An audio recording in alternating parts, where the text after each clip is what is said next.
నేటి పునీతులు పావన పసిబిడ్డల ఉత్సవం.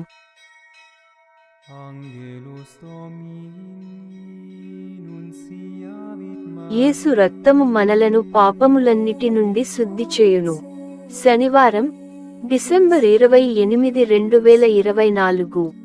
మొదటి పఠనం పునీత యోహాను వ్రాసిన మొదటి లేఖ 1వ అధ్యాయం 5 నుండి 10 మరియు 2వ అధ్యాయం 1-2 వచనాలు. దేవుడు వెలుగు, ఆయన యందు ఎంతమాత్రము చీకటి లేదు. ఆయన కుమారుని నుండి మేము వినినది, మీకు ప్రకటించునదగు సందేశము ఇదియే. కాని ఆయనతో మనకు సహచర్యము ఉన్నదని చెప్పుకొనుచు, మనము చీకటియందు నడిచిన ఎడల మనము అబద్ధమాడుచున్నాము. కాని ఆయన వెలుగునందున్నట్లే మనము వెలుగులోనే జీవించినచో, మనము అన్యోన్యమగు సహవాసము కలవారమగుదుము. ఆయన పుత్రుడు యేసు రక్తము మనలను పాపములన్నిటి నుండి శుద్ధి చేయును.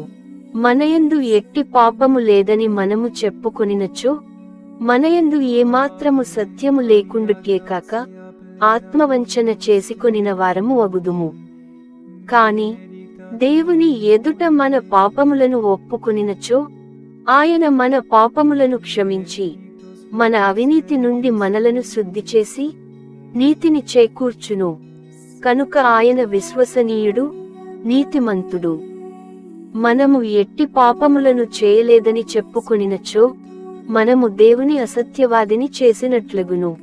ఆయన వాక్కు మనయందు లేదు. మీరు పాపము చేయకుండుటకై నా చిన్ని బిడ్డలారా, మీకు ఇట్లు వ్రాయుచున్నాను.